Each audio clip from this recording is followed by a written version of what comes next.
നമുക്കറിയാം സമസ്ത കേരള ജമഈയത്തുൽ ഉലമയുടെ മഹാനായ സയ്യിദുൽ ഉലമയും ബഹുമാനപ്പെട്ട ശൈഖുന അലിക്കുട്ടി ഉസ്താദൊക്കെ നേതൃത്വം നൽകി പച്ചയാൽ നമുക്ക് കാണാൻ കഴിയുന്ന ഒരു പാണക്കാട്ടെ കുടുംബം കാണാൻ കഴിയുന്നത് നമ്മൾ പട്ടിക്കാട് ജാമ്യയിലേക്ക് വരുമ്പോഴാണ്. ഉമർ അലി ശിഹാബ് തങ്ങളൊക്കെ നിങ്ങളൊക്കെ ചെറുപ്പത്തിൽ ജാമ്യയിലേക്ക് ബാപ്പാന്റെ കൈപിടിച്ച് വരുമ്പോൾ അല്ലെങ്കിൽ ഉസ്താദുമാരുടെ കൈപിടിച്ച് വരുമ്പോൾ നമ്മളൊക്കെ കണ്ടിരുന്നത് ശരിക്കും ഒരു പ്രവർത്തകനായിട്ടാണ് മഹാനായ ഉമർ അലി ശിഹാബ് തങ്ങളും മഹാനായ പാണക്കാട്ടെ ഹൈദർ അലി ശിഹാബ് തങ്ങളൊക്കെ നമ്മൾ കണ്ടത്.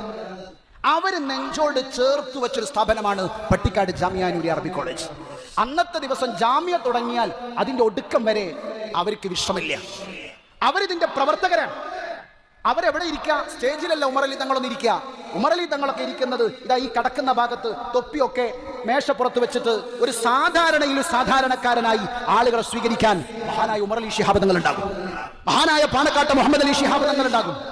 ആ കൊടപ്പനക്കല തറവാട്ടിലെ മഹത്തുക്കളായ അലിമീങ്ങൾ, ആ മഹത്തുക്കളായ നേതാക്കൾ നമുക്ക് കാണിച്ചു തന്ന വഴി ഇന്ന് പാണക്കാട്ട് വലിയ തങ്ങൾ ബഹുമാനപ്പെട്ട സയ്യിദ് സ്വജഖ് അലി ശിഹാബ് തങ്ങൾ, മഹാനായ പാണക്കാട്ട് അബ്ബാസ് അലി ശിഹാബ് തങ്ങൾ, ഇവരൊക്കെ നേതൃത്വം നൽകുന്ന ഈ തണലിൽ തളിർത്ത് ഉഷാറായി റാഹത്തോടുകൂടെ സന്തോഷത്തോടുകൂടെ മുന്നേറാൻ നമുക്ക് കഴിയണം. അല്ലാഹു സുബ്ഹാനഹു വ തആല തൗഫീഖ് തന്ന് അനുഗ്രഹിക്കുമാറാവട്ടെ.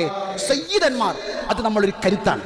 മറുനാടുകളിലൊക്കെ നമുക്ക് പോയാൽ കാണാൻ കഴിയും ഒരു ലീഡർ ഇല്ലാത്തതിന്റെ പഞ്ചം അവിടെ അനുഭവിക്കുന്നവർ, ഒരു ലീഡർ ഇല്ലാത്തതിന്റെ ഒരു വല്ലാത്ത ശൂന്യത അനുഭവിക്കുന്ന ഒരുപാട് നാടുകൾ പോയാൽ നമുക്ക് കാണാം. പക്ഷെ നമുക്കൊരു ലീഡർ ഉണ്ട്.